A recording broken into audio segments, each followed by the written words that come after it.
사람들은 특별한 날을 기억하기를 원합니다. 그날을 기억하면서 좋은 일이든 나쁜 일이든 우리는 그 교훈을 잊지 않으려고 하죠. 예를 들면 나라의 기념일을 생각해 보면 지난 3월 1일은 대한독립 만세를 외치며 일본의 식민 통치에 항거하고 독립선언서를 발표하면서 한국의 독립 의사를 세계 만방에 알린 날이었습니다. 나라를 잃은 슬픔 앞에서도 포기하지 않고 끝까지 나라를 지키기 위해 헌신한 많은 독립운동가들이 있었기에 오늘 우리가 여기에 있는 줄로 믿습니다. 이 뜻깊은 날을 우리는 지금까지 지키고 기념하고 있는 것입니다. 우리 선만학교의 기념일에는 무엇이 있을까요? 5월 첫째 주일은 우리는 교회 창립 기념주일로 지키고 있습니다. 우리 서만학교에는 1957년 5월 1일 충남 대덕군 기성면 도안리에서 박용금 자매 가정에서 도안교회로 시작이 되어 67년이 지난 지금 우리는 서만학교회로 하나님의 일을 감당해 나가고 있습니다.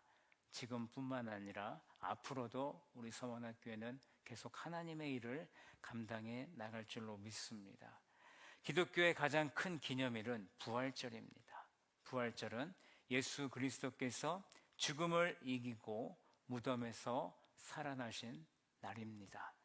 하나님께서는 온 인류의 죄의 문제를 해결해 주시기 위해서 예수 그리스도를 이 땅에 우리에게 보내주신 줄로 우리는 믿습니다. 예수님은 십자가에서 피 흘려 죽으심으로 온 인류의 죄 문제를 단번에 해결해 주셨습니다. 예수님은 장사된 지 3일 만에 살아나심으로 하나님의 구원 계획을 온전히 이루셨습니다. 여러분, 기독교의 부활이 없으면 모든 것이 헛된 것입니다. 사도 바울은 고린도전서 15장 14절 말씀에서 이렇게 말씀하셨습니다. 그리스도께서 만일 다시 살아나지 못하셨으면 우리가 전파하는 것이 헛되고 또 우리의 믿음도 헛된 것이다 라고 말씀했습니다. 예수님께서 무덤에 계셨다라면 우리가 지금 믿고 있는 복음은 거짓이 되는 것입니다. 우리의 신앙도 무가치해지는 것이죠. 그러나 예수님은 부활하셨기에 세상이 줄 수 없는 최고의 가치가 그 안에 담겨져 있고 믿는 자들에게는 천국 소망을 갖게 된 줄로 믿습니다.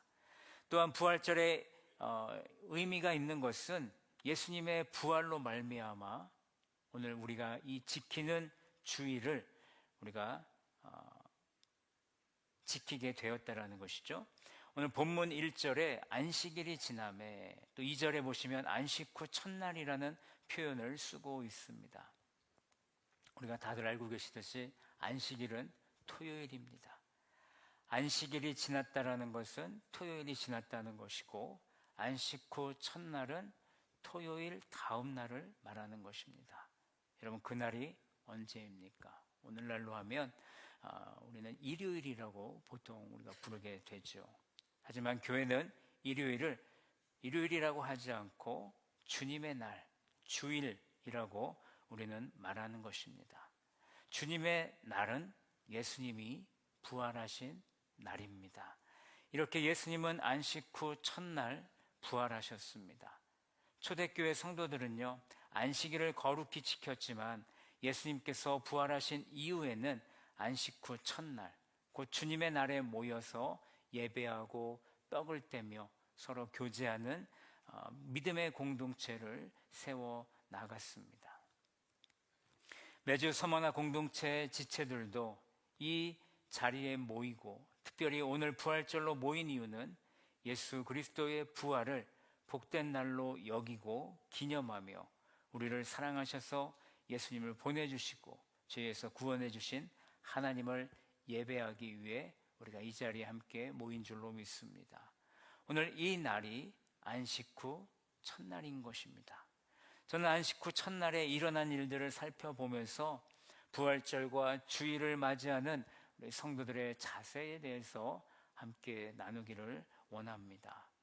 부활절과 주일을 맞이하는 성도의 첫 번째 자세는 육이 아닌 영에 지배받는 성도가 되어야 합니다.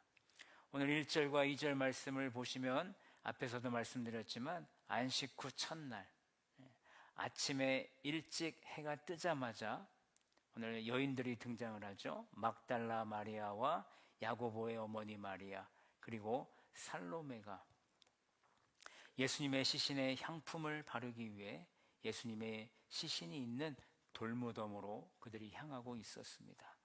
이 여인들은 금요일 늦은 오후에 예수님의 시신이 안치되어 있는 그 돌무덤을 그들의 두 눈으로 확인했기 때문에 이 무덤이 어디에 있었는지 쉽게 찾아갈 수 있었습니다. 그런데 한 가지 문제가 있습니다. 3절 말씀을 보시면요, 서로 이런 말을 하죠. 누가 우리를 위하여 무덤에서 돌을 굴려주리요. 큰 바위를 파서 만든 돌무덤이었기 때문에 그 돌무덤을 막는 또 문 같은 큰 돌이 필요했습니다. 그 큰 돌을 치워야만 그 무덤 안으로 들어갈 수 있었는데 여성 3명이 그 돌을 옮길 수 없다라는 것을 알았기 때문에 그들은 무거운 마음으로 예수님이 안치되어 있는 그 돌무덤으로 가고 있었던 것입니다. 여기에 육에 지배받는 사람들의 특징을 우리에게 말해주고 있죠. 여인들을 다시 한번 보십시오. 그들은 지난 금요일에 예수님이 장사된 그 무덤을 분명히 보았습니다. 그 무덤은 돌로 막아놨는데 눈으로 그것을 보았기에 안식일을 보내면서 이 여인들이 막달라 마리아가 특별히 어떤 마음을 가졌을까라는 생각을 해보게 됩니다. 그 큰 돌을 우리가 치울 수 없는데 그 큰 돌을 우리 예수님의 제자들이 치워줬으면 좋겠는데 라는 생각을 계속해서 하고 있지 않았을까라는 그런 가능성을 저는 생각해 봅니다. 눈에 보여지는 것에 집중했고 그 어려움을 묵상했기 때문에 이 여인들에게는 어떤 기대감보다는 내가 할 수 있다라는 마음보다는 걱정, 근심이 그들의 눈앞을 가리고 있었다라는 것입니다. 오늘 2부 예배 후에 전도 대상자 초청 잔치가 있습니다. 우리 성도님들은 어떤 마음으로 이 잔치를 준비하고 계십니까? 사람들이 안 오면 어떠나 준비는 잘 되고 있는 건지 혹시 걱정하고 계시는 성도님들이 계시는지요?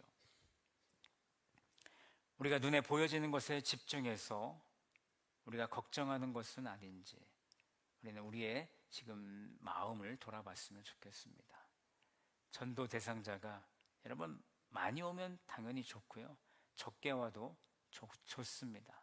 왜냐하면 우리의 목적은 그들을 등록시키는 것이 아니라 복음을 전하는 그 일을 우리가 감당하기 위한 것이기 때문에 전도 대상자가 몇 명이 오든 여러분 신경 쓰지 않기를 원합니다.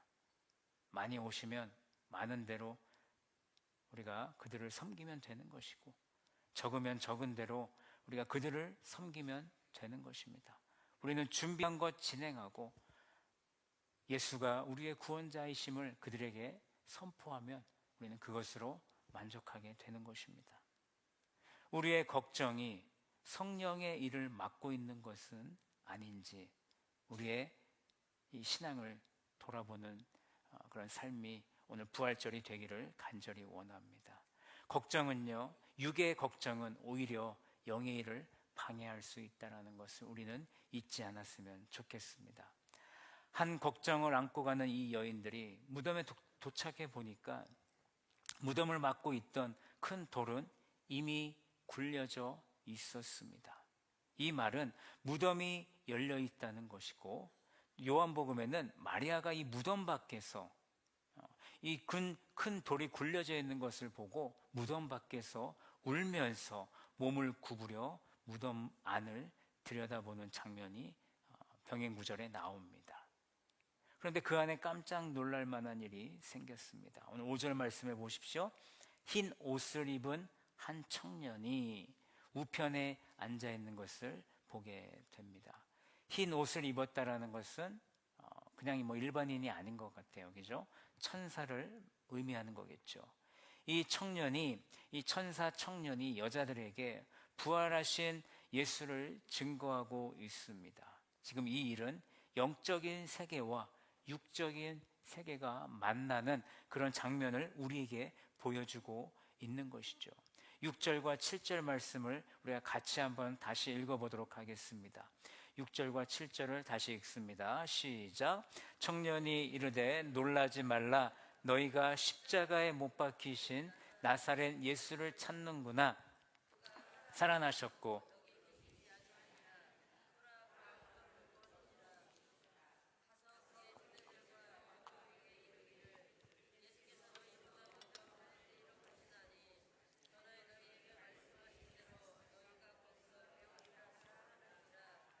아멘.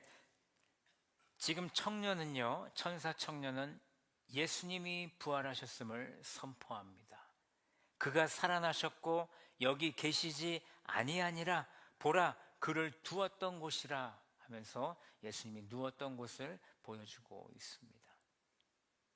기쁜 소식을 전해주고 있습니다. 무덤에 계시지 않는 것까지 확인시켜주면서 예수님의 말씀이 성취됨을 전달하고 있죠. 예수님은 제자들의 배반을 선포하시면서 마가복음 14장 28절 말씀에서 이런 말씀을 하셨습니다. 내가 살아난 후에 너희보다 먼저 갈릴리로 갈 것이다. 지금 이 말씀이 성취되었습니다. 청년의 말을 들은 여자들은요, 몹시 놀라 떨며 무덤에서 도망을 치는 모습을 보게 됩니다. 만약 우리 성도들도 영적 세계와 소통하는 그런 경험을 했다라면 우리도 두렵고 놀라며 떨면서 아마 그 상황을 도망치지 않았을까라는 생각을 하게 됩니다. 우리에게 뭐 직접적으로 천사가 와서 말해 줄 일은 없을 거라고 생각하는데 우리의 삶 가운데 우리의 영적인 일이 일어나고 있는 것은 아닌가? 영적인 일이 일어나고 있는데 우리가 그 상황을 모르고 지나가고 있는 것은 아닌가? 우리가 영적으로 깨어있는 성도들이 되기를 간절히 바랍니다. 그리고 영적인 일을 사모하는 성도들이 되어야 되는데 우리가 그런 삶을 살아내려면 어떻게 해야 되겠습니까? 제가 늘 강조하는 말씀과 기도 외에는 우리가 영적인 일을 분별할 것이 없습니다. 이제는 우리 눈에 보이는 것에 너무 집중하지 마시고 하나님의 말씀에 집중하시고 하나님과의 대화를 통해서 우리의 삶 가운데 육에 집중하는 삶이 아니라 영에 집중하는 우리 성도들의 모든 삶이 되시기를 간절히 바랍니다. 그리하여서 부활절과 주일을 맞이할 때마다 우리가 말씀과 기도로 승리함으로 인해서 영적인 삶을 살아내는 우리 모든 서머나 성도들이 되기를 예수님의 이름으로 축원합니다.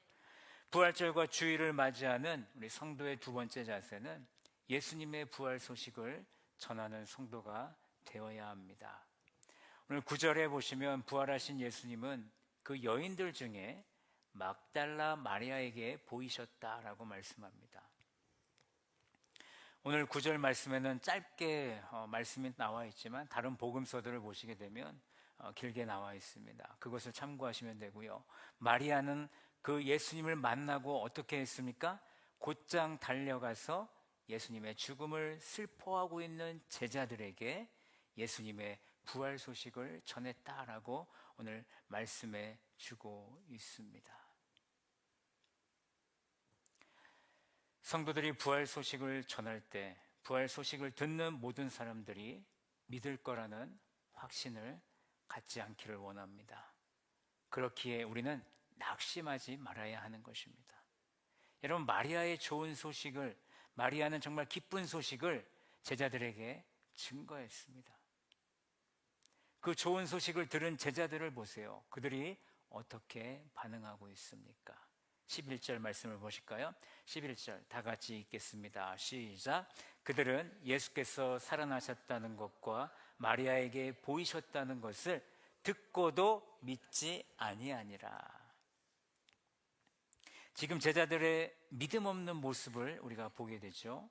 예수님께서 제자들에게 몇 번이고 사실 십자가를 지시기 전에 나는 부활이다 라고 말씀하셨는데, 부활이요 생명이다 말씀하셨는데, 여러분 그때 사실 제자들은 영적으로 잠들어 있는 상태였기 때문에 그들은 그것을 깨닫지 못했습니다. 오늘 예수님의 부활하심을 직접 보고 예수님을 만났던 그 마리아의 그 부활 소식을 듣고도 믿지 못하고 있습니다. 12절도 보십시오. 다시 한번 예수님께서 시골로 가는 엠마오로 가는 두 제자에게 나타나셨습니다. 예수님께서 다른 모양으로 그들에게 나타나셨습니다. 다른 모양이 무엇인지는 잘 모르겠지만 누가복음에 보시면요, 제자들의 눈을 가리셨다라고 말씀하십니다. 그들의 눈이 떠졌을 때 그들은 부활하신 예수님을 만나게 됩니다. 예수님을 만난 이 두 사람이, 두 제자가 가서 남은 제자들에게도 예수님이 부활하셨다라고 알렸지만 그들은 믿지 않았습니다. 두 번이나 부활 소식을 들었지만 예수님의 부활 소식을 믿지 못하는 제자들의 모습. 우리는 성경을 통해서 알고 믿었지만 당시 내가 그 자리에 있었다라고 생각해 보세요. 나는 믿었을까? 여러분, 부활 사건이 쉽게 믿어지지 않는다라는 것을 우리는 너무나도 잘 알고 있습니다. 이유는 단 한 가지입니다. 우리는 육적으로만 그것을 바라보고 있기 때문입니다. 인간의 생각으로 어떻게 사람이 다시 부활을 할 수 있겠어? 하지만 하나님의 생각엔, 하나님의 일에는 부활이 가능한 줄로 믿습니다. 여러분, 사람들의 특징이 무엇인지 아십니까? 들어서는요, 믿지를 않아요. 들어서는 믿지를 않습니다. 어떻게 해야 믿습니까? 내 두 눈으로 봐야 믿는 겁니다. 사람들의 특징이 그렇다는 거예요. 여러분, 사람들은 하나님을 보여달라고 합니다. 그러면 내가 하나님 믿을게. 근데 우리는 하나님을 보여드릴 수가 없어요. 하나님은 영이시기 때문에. 하나님은 영이시기 때문에 우리는 하나님을 그들에게 보여줄 수가 없습니다. 그러니까 질문이 잘못된 거죠. 하나님을 보여달라는 것이 아니라 하나님이 함께 하심을 보여달라고 해야 되겠죠. 왜요? 하나님은 영이시기 때문에, 우리와 함께 하시기 때문에, 우리는 하나님과 함께하는 사람들이기 때문에 우리는 우리의 삶을 그들에게 보여줄 수 있다라는 것입니다.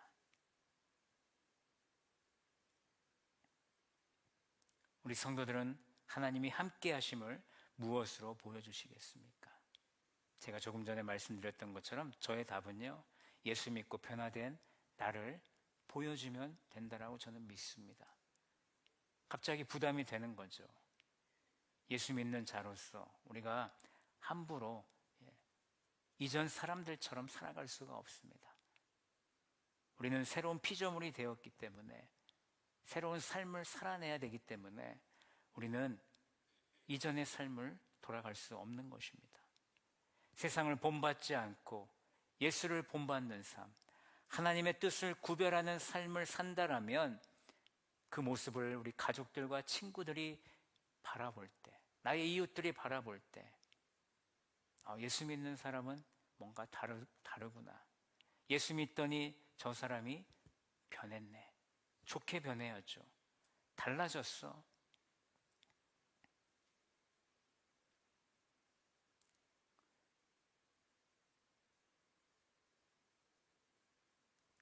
그래서 저 사람을 바라볼 때마다, 우리를 바라볼 때마다 하나님을 그들이 느낄 수 있기를 간절히 바랍니다.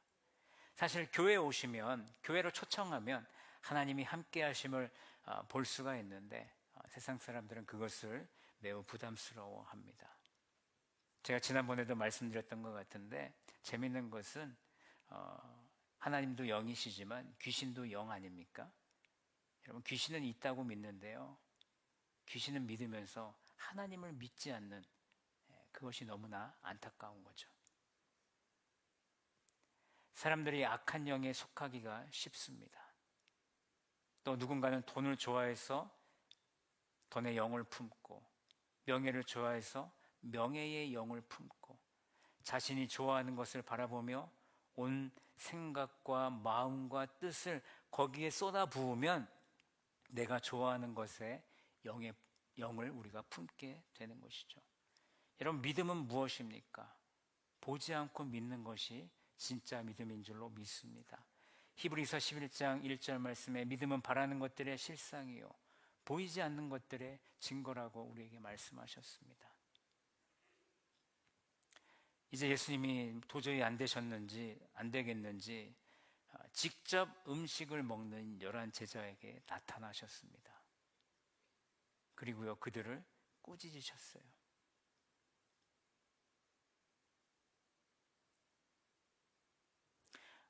오늘 14절 말씀을 함께 우리가 보겠습니다. 제가 오늘 읽진 않았는데 14절 말씀 보십시오. 그 후에 11 제자가 음식 먹을 때에 예수께서 그들에게 나타나사 그들의 믿음 없는 것과 마음이 완악한 것을 꾸짖으셨다라고 말씀하고 있습니다.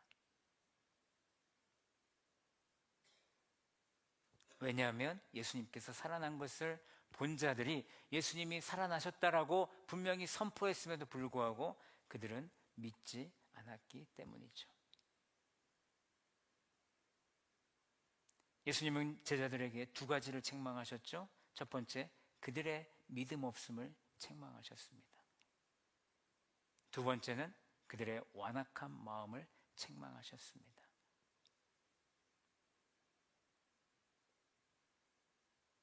오늘 부활절을 맞이하고 주일을 맞이하는 우리는 어떻습니까? 믿음으로 예수님의 부활을 바라보고 계십니까? 유한 마음으로 예수님의 부활을 맞이하고 계십니까? 우리의 마음에 겸손한 마음이 없다라면 이 예수 그리스도의 부활은 믿어질 수 없습니다. 우리에게 믿음이 없으면 이 부활은 우리에게 믿어질 수 없는 그냥 하나의 사건으로 남게 될 것입니다.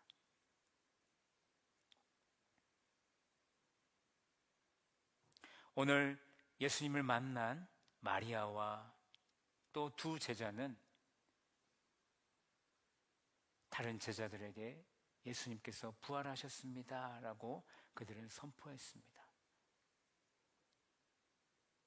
이제 우리도 그 예수를 증거할 수 있는 성도들이 되기를 원합니다. 물론 오늘 2부 예배 때 전도 대상자들을 초청해서 복음을 증거하는 시간을 갖지만 평상시에 우리의 삶 가운데 예수 그리스도를 증거할 수 있는 우리 서머나 성도들이 되기를 원합니다. 우리가 말로만 복음을 증거하는 것이 아니라 우리의 삶으로도 복음을 증거할 수 있는 성도들이 되기를 원합니다. 저는 그것이 너무나도 중요하다고 생각합니다. 말로는 누구나 할 수 있지만 삶으로는요, 누구나 할 수 없습니다. 정말 예수 그리스도를 내가 믿고 있다라면 우리의 삶으로도 복음을 증거하는 우리 모든 성도들이 되기를 간절히 축원합니다. 성도들은 오늘 부활절과 주일을 어떤 자세로 맞이하고 계십니까? 오늘 두 가지 성도의 자세를 나눴는데요, 육이 아닌 영의 지배받는 성도가 되고 예수님의 부활 소식을 우리의 말과 삶으로 전하는 성도가 되자라고 말씀드렸습니다.